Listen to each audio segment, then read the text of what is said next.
Hola amigos and welcome back to my channel. This is going to be video 7 in the Spain vlog series, and today we are talking all things Sevilla. So for those of you who don't speak Spanish, this is Seville. For my Spanish speakers, I say Sevilla. I know that the double L can be, you know, a J, a Y, a sh, depending upon where you're from. So anyway, I'm usually a J, but we were in Seville for I think 3 days total. We got there 3 full days, I should say. We got there from our trip. Last vlog was Malaga through Ronda. That night we ended in Seville, and then we started our first full day in Seville the next day, which is going to be the content in this video. So in this video, you're going to see us go to the royal palaces, which was so fun. I don't think I could get sick of touring royal palaces. I mean, it's a lot to take in, but it's also so fun. And then we went to the the Seville Cathedral, so many cathedrals, but this one was really, really cool. There were some surprises in the Seville Cathedral that you will find out about soon. So yeah, let's dive into this video. That's the focus of this video. I didn't really film the rest of my first day in Seville, kind of took off the afternoon of filming, but the focus of this video, Seville Cathedral and the royal palaces of Seville. Enjoy! It was a rainy morning, but we set out to walk from our hotel to our first stop of the day, which was the royal palaces of Seville. But along the way, our guide, Alicia, made sure to tell us about the style of architecture that we would see throughout Seville. This is Spanish regionalism, and it was built specifically for kind of a World's Fair. It was the Ibero-American Exposition of 1929 to 1930 in Seville, Spain. In Spanish, the Exposición Iberoamericana. And we saw this at multiple points, so I'll keep it as kind of an Easter egg in my videos. I hope you enjoy and notice. But it was kind of fun to see oh, this was built for that World's Exposition and this was built for that time too.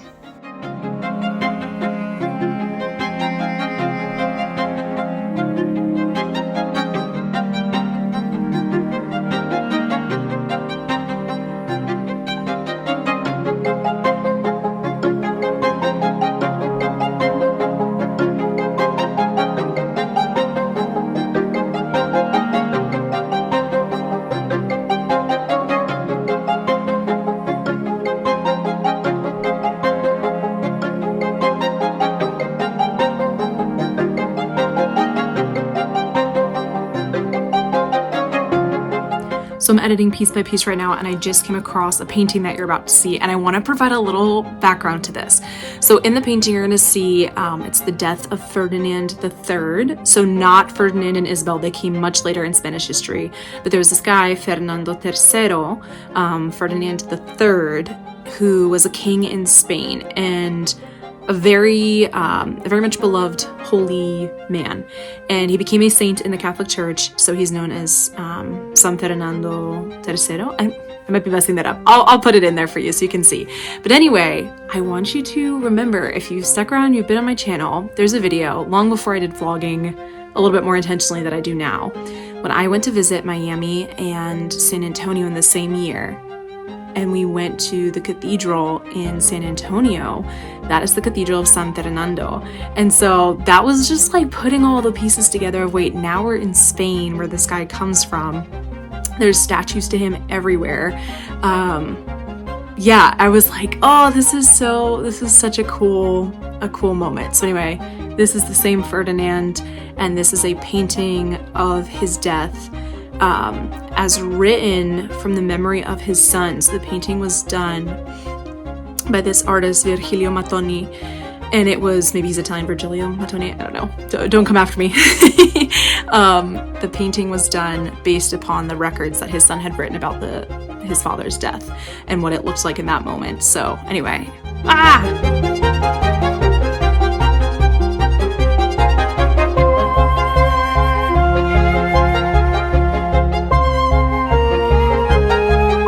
So there are quite a few buildings that are part of the Alcázares Reales, or the royal palaces of Seville, and the one that I'm in here is the former Casa de la Contratación, which had to do with trade and shipping and things going overseas.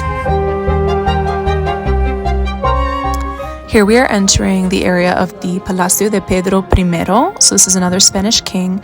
He had 2 nicknames, Pedro el Cruel, so Peter the Cruel, and Pedro el Justo, Peter the Just. So like most politicians, most rulers, leaders, He has supporters and he had haters, one of which apparently was his stepbrother who killed him. But anyway, this palacio was built in Mudéjar, right, the Moorish style, because he had really great relationships with Muslims. So yeah.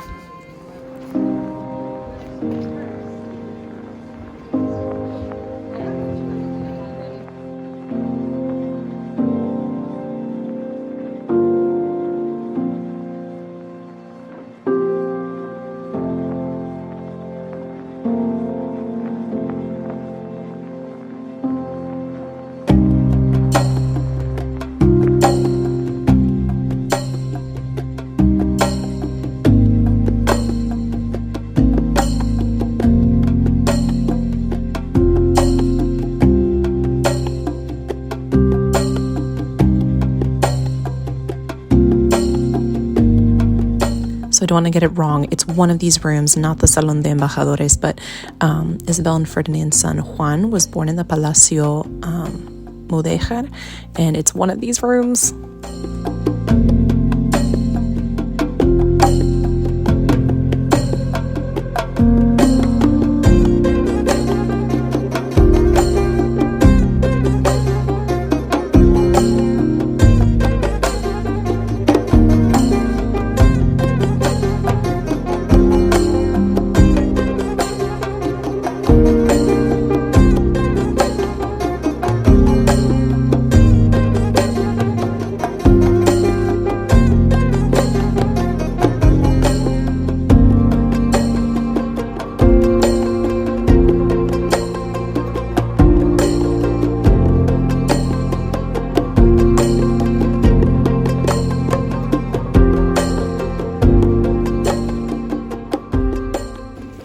Okay, last palace of the tour is the Palacio Gótico, or Gothic Palace. I'll try to include some facts about what's significant to see here, but just know it's very, very beautiful.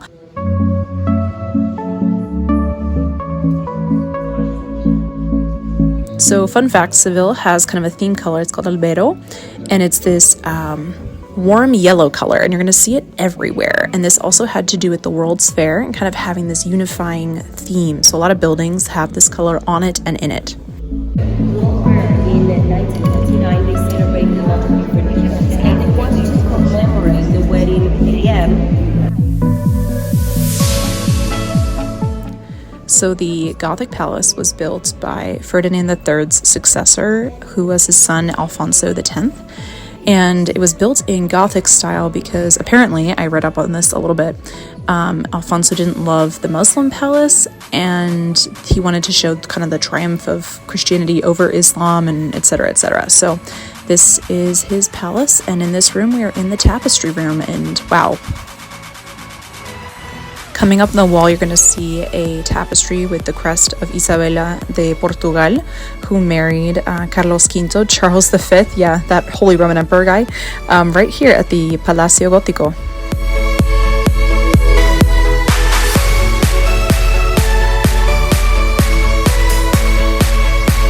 If you haven't caught on by this point, yes, I love gardens. Like, oh, so beautiful, yay. This is one of my favorite views of the entire trip. I was just, oh, pure joy, pure joy.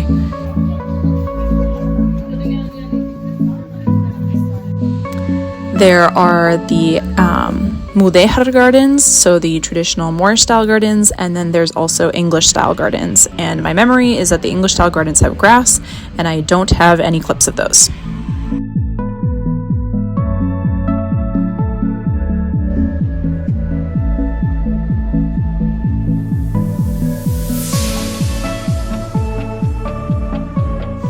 So apparently this floating statue, among others, represented one of the gifts that was sent to Alfonso X from a sultan in Egypt.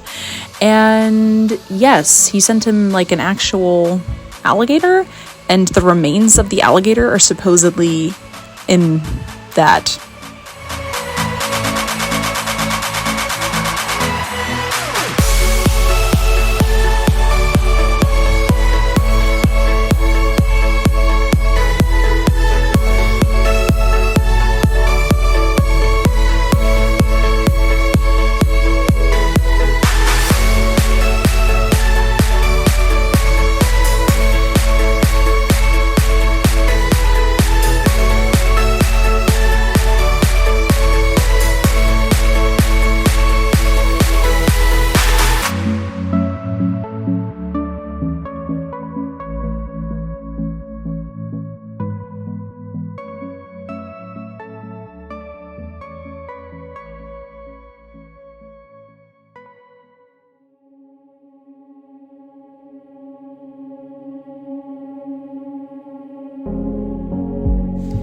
This is the chapel of La Virgen de la Antigua, which is a devotion here in Seville. It's called Our Lady of the Ancients, and there was a copy of this painting in the Real Alcázar, the Palacio Gótico, in that chapel if you saw, but this is the original, and all kinds of explorers would come and pray here before or after their trips.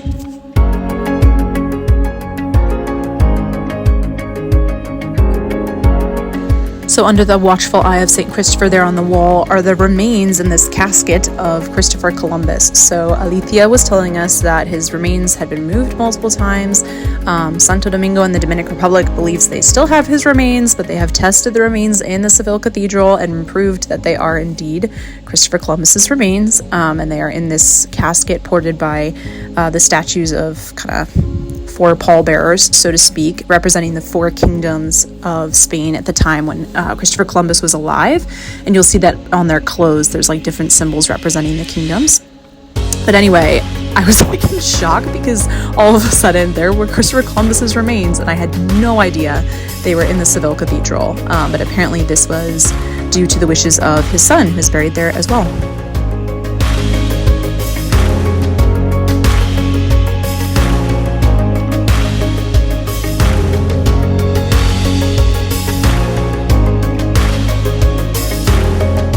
So the last thing we had the opportunity to do on this tour was to climb up to the bell tower of the cathedral. So it's a sloped staircase, so it's not too crazy, but it is 30 something floors. So you gotta commit. The views were amazing, and it was so worthwhile seeing. And it was really cool because this tower was formerly a minaret in Muslim times.